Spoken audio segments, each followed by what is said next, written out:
Whether you have a hollow block wall, a brick wall, plaster over concrete, or plaster over brick, or drywall over concrete, or on furring strips right in front of concrete, you may be wondering, how can you mount a TV on that wall and which screws or anchors to use. So let's take a look at a couple options that you have as far as getting your TV up on your concrete wall.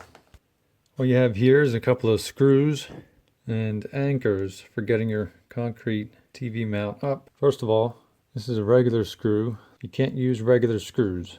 It's not strong enough for the concrete. And second, you can't just drive a screw or anchor into concrete. You need to drill it out first with a masonry bit. You also won't be using these directly into the concrete. These are lag bolts. They usually have a hex head. This one also has a Phillips. These are meant to go into wood studs. So you would drill a pilot hole, and then you would put these through your TV mount, and then drive these into wood studs. In concrete or brick wall, you don't have any wood at all, so you would need some other option, but you can use these. These are plastic expansion anchors. They usually, but not always, come with a TV mounting kit that will have the lag bolts that can be used in either wood or these.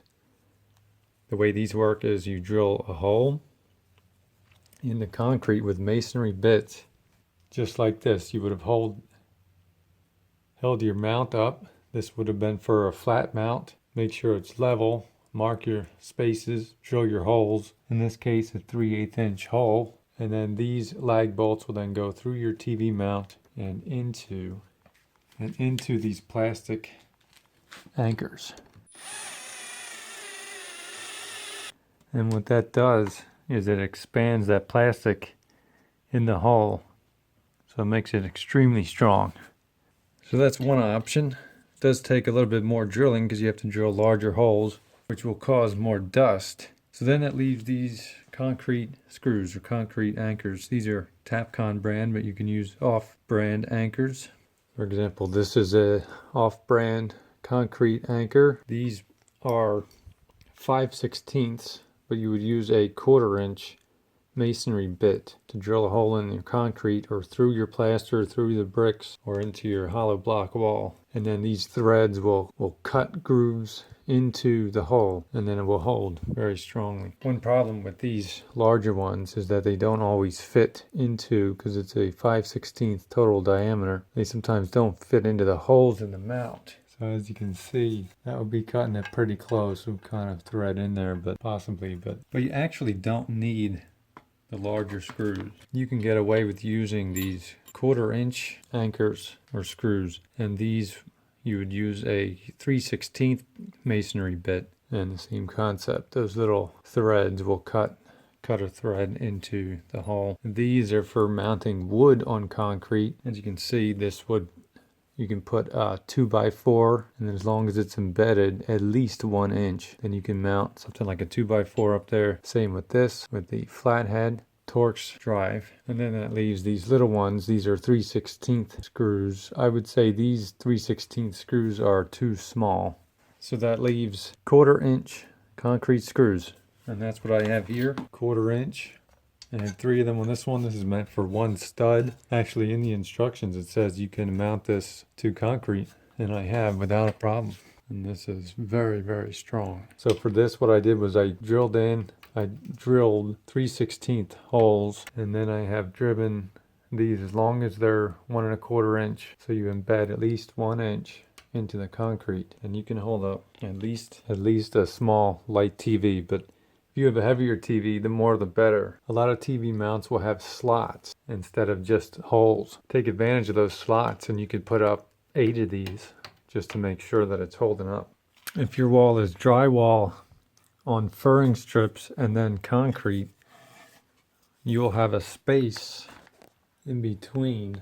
So in that case, you should get longer concrete screws and spacers, metal spacers, aluminum spacers. The ones that come with TV mounting kit are plastic and not really meant for all this force that's going to be pressed on it, because this is going to be in between.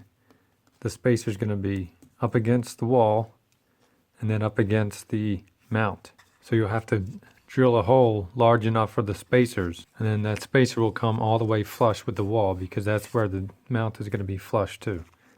And then the screws will go in through the mount, through the spacer, and then into the hole in the wall that you drilled out for the threads.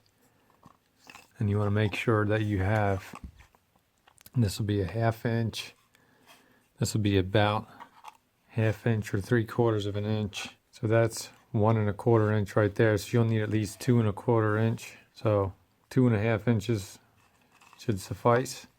And you don't want to drill and drive through these furring strips, because they're too thin and they'll split, and they don't have enough strength to hold up a TV like a stud would.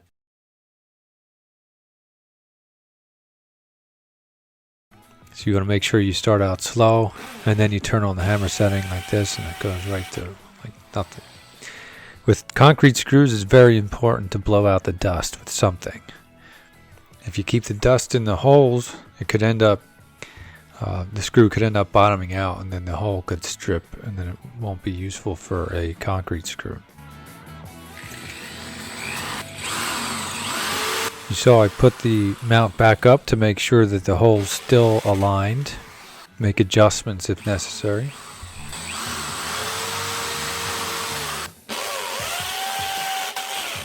Once you get your holes, you're going to want to use a nut driver of some kind, 5/16 for this particular concrete screw.